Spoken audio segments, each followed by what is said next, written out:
Hi hello అండి, నేను మీ doctor Harini. గత వారం రోజులుగా మనము సోషల్ మీడియాలో కానీ ప్రింట్ మీడియాలో కానీ కలకత్తాలో డాక్టర్ మీద జరిగినటువంటి ఒక barbarous and heinous rape and murder case గురించి వింటూనే ఉన్నాము, చదువుతూనే ఉన్నాము. మన వాట్సాప్స్ కానీ ఇన్స్టాగ్రామ్స్ కానీ ఆ మెసేజెస్తో ఎక్స్ప్లోడ్ అవుతూనే ఉన్నాయి. డిబేట్స్ జరుగుతూనే ఉన్నాయి. నేషన్ వైడ్ ప్రొటెస్ట్లు, అవుట్రేజ్లు జరుగుతూనే ఉన్నాయి. ఇండియన్ మెడికల్ అసోసియేషన్ తరపు నుంచి నిన్న హోల్ డాక్టర్స్ ఫెటర్నిటీ అంతా కూడా నేషన్ వైడ్ ప్రొటెస్ట్ని కండక్ట్ చేశారు. మేము కూడా ఆ ప్రొటెస్ట్లో పాల్గొన్నాం. But back of the mind ఎక్కడో ఏదో తెలియని ఒక అసంతృప్తి. ఇలా ప్రొటెస్ట్ చేయటం వల్ల ఎక్కడో జరిగినటువంటి ఒక ఇన్సిడెంట్, అంటే కలకత్తాలో జరిగినటువంటి ఇన్సిడెంట్స్ మళ్ళీ జరగకుండా ఉంటుందా, జరుగుతుందా, ఎండ్ వస్తుందా అనేటువంటి ఒక ప్రశ్న అయితే తలెత్తుతూనే ఉంది.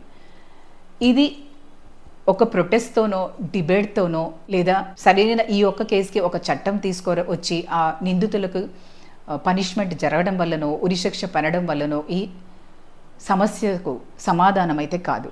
మరి ఏంటి దీనికి సమాధానం? అసలు ఇలాంటి సమస్యకు సమాధానం అంటూ ఉంటుందా? ఖచ్చితంగా ఉంటుంది. అది ఏదో విప్లవాల వల్ల లేదా రెవల్యూషన్స్ వల్ల, డిబేట్స్ వల్ల కానీ ఈ సమస్యకు పరిష్కారం అయితే రాదు. ఖచ్చితంగా ఇది గ్రాస్ రూట్ లెవెల్, అంటే మన వ్యక్తిత్వ వికాసం ద్వారానే మనం దీనికి సమస్యను పరిష్కారం తీసుకొని రాగలుగుతాము. అంటే మన వ్యక్తిత్వాన్ని మనం బాగుపరుచుకోవాలి అన్న ఒక ఆలోచన మనలో వచ్చి మనం ఆ సన్మార్గంలో కనుక ట్రై చేసినప్పుడు ఖచ్చితంగా దీనికి సొల్యూషన్ ఉంటుంది.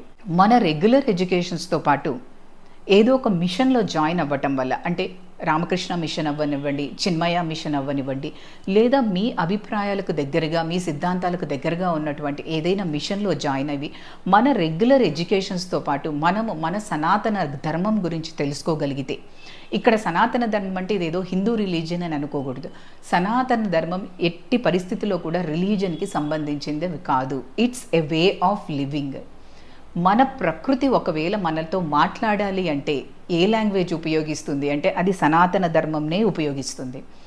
అందులో చెప్పినటువంటి సిద్ధాంతాలు, ఆచార వ్యవహారాలు, నైతిక విలువలను మనము నేర్చుకుంటూ మన పిల్లలకి కనుక నేర్పించగలిగితే, వాళ్ళలో చిన్నప్పటి నుంచే ఈ గ్రెయిన్స్ని గనక మనము ఇన్గ్రెయిన్ చేయగలిగితే, ఈ బీజాలను మనం గనక నాటగలిగితే, ప్రతి ఒక్క పిల్లవాడు మన రామాయణ మహాభారతాలను 8 లేదా 10 సంవత్సరాల లోపల చదవటం వల్ల వాటిలో ఉన్నటువంటి డిఫరెంట్ క్యారెక్టర్స్ నుంచి వాళ్ళు ఏ క్యారెక్టర్ని వాళ్ళు ఇంబైబ్ చేసుకోవాలి, ఎలాంటి క్యారెక్టర్స్ని వాళ్ళు షెడవే చేయాలి, విచక్షణ అనేది వాళ్ళకి చిన్నప్పటి నుంచి అలవాడుతుంది.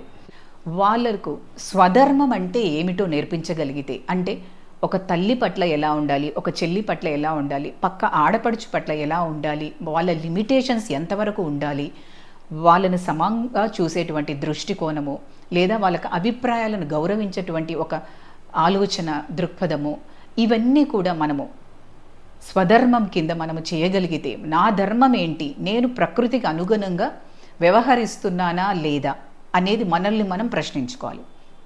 ఈ సృష్టిలో అండి 86 లక్షల జీవకోటిలు, ప్రతి ఒక్క జీవకోటి కూడా సృష్టికి అనుగుణంగానే ప్రవర్తిస్తాయి.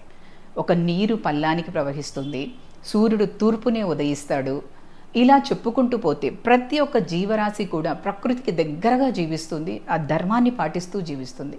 ఒక్క మానవుడు తప్ప తన ఫ్రీ విల్ అంటూ, ఫ్రీడమ్ అంటూ స్వేచ్ఛను విపరీతంగా వాడేసుకోవటము, తిండిలోనైతేనేంటి, ఆలోచన దృక్పథంలోనైతేనేంటి, వస్తువుల విషయంలో అయితే ఏంటి, నిద్రను కోల్పోవటంలో అయితే ఏంటి, ఇలా విరివిగా మనము స్వేచ్ఛను ఉపయోగించుకొని మన జీవితాన్ని త్రప్పుదోవ పట్టించుకుంటున్నాం. ఇక రెండో విషయానికి వస్తే కర్మ సిద్ధాంతం. ఇది చెప్తే కొంచెం వేదాంత ధోరణిగా అనిపించవచ్చు, కానీ ప్రతి ఒక్కరూ కర్మ సిద్ధాంతాన్ని ఖచ్చితంగా తెలుసుకోవాలి, దానికి అనుగుణంగా ప్రవర్తించాలి. ఏదైతే మనం చేస్తామో అదే మనకు తిరిగి వస్తుంది. అంటే ఇప్పుడు ఈ ఇన్సిడెంట్సే తీసుకున్నాం అనుకోండి, ఇలా డిస్కస్ చేయకూడదు, బట్ దీనికి ఈ పాసిబిలిటీస్ ఉండొచ్చు అనే ఒక దృష్టితో మనం చూస్తున్నాము. సో ఈ కేసులో ఆ అమ్మాయి పూర్వజన్మలో చేసుకున్నటువంటి బ్యాడ్ కర్మల ఫలితంగానే ఈరోజు ఇంతగా అనుభవించాల్సి వచ్చింది. అదేవిధంగా ఈ కల్ప్రిట్స్ కూడా విచక్షణ వివేకము అనేటివి లేకుండా, ఏది మంచి ఏది చెడు అనేది లేకుండా, తన ధర్మం ఎంతవరకు తను ప్రవర్తించాలో తెలియకుండా మితిమీరి ప్రవర్తించడం వల్ల వాళ్ళ యొక్క ఆసురి గుణాలు అనుకోండి, అంటే వాళ్ళు ఆ యొక్క రాక్షస గుణాలను వాళ్ళు పునికి తెచ్చుకున్నారు. అవి వాళ్ళ యొక్క పూర్వ కర్మ బీజాలు.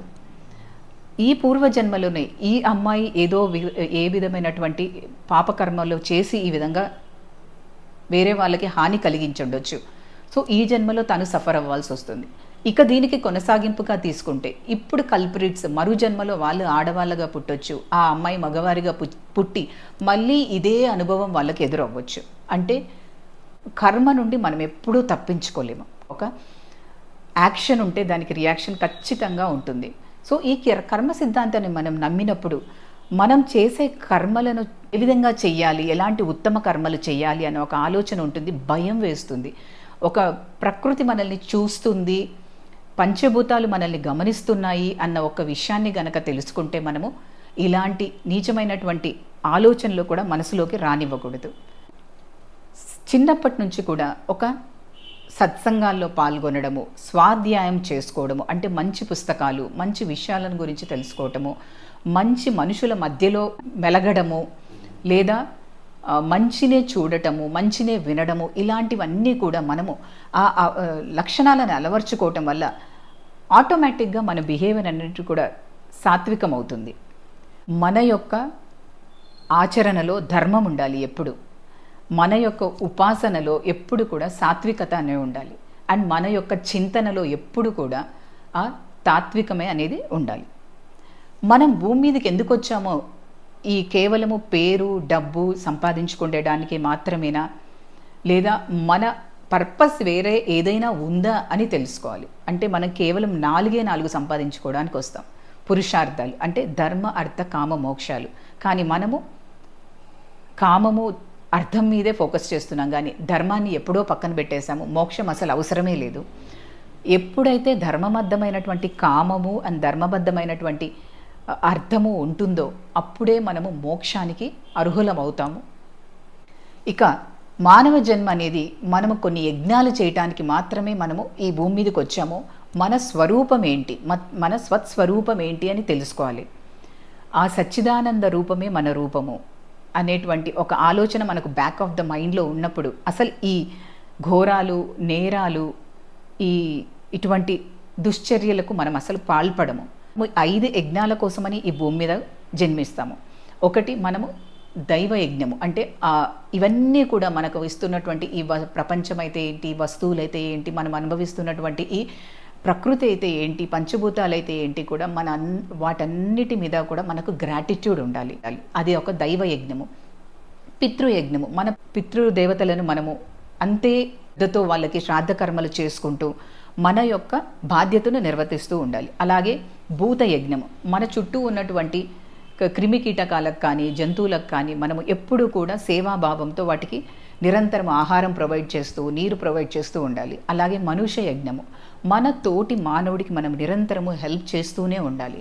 ఇంకొకటి ఋషి యజ్ఞము, వేదాల్లోని శాస్త్రాల్లోని పరమార్థాన్ని మొత్తము మనకు వడబోసి వాటిని పురాణాల రూపంలో ఇచ్చి, ఇతిహాసాల రూపంలో ఇచ్చి, ధర్మశాస్త్రాల రూపంలో, బ్రహ్మసూత్రాల రూపంలో, ఆగామ శాస్త్రాల రూపంలో మనకిచ్చి అంతటి యొక్క దివ్యమైనటువంటి జ్ఞానాన్ని మనకు సామాన్య మానవుడు కూడా అర్థం చేసుకోగలిగేటువంటి భాషలో మనకు ప్రొవైడ్ చేసినటువంటి ఆ ఋషులకు మనం ఎప్పుడూ కూడా మన యొక్క కృతజ్ఞతాభావం తెలుపుకుంటూ ఉండాలి.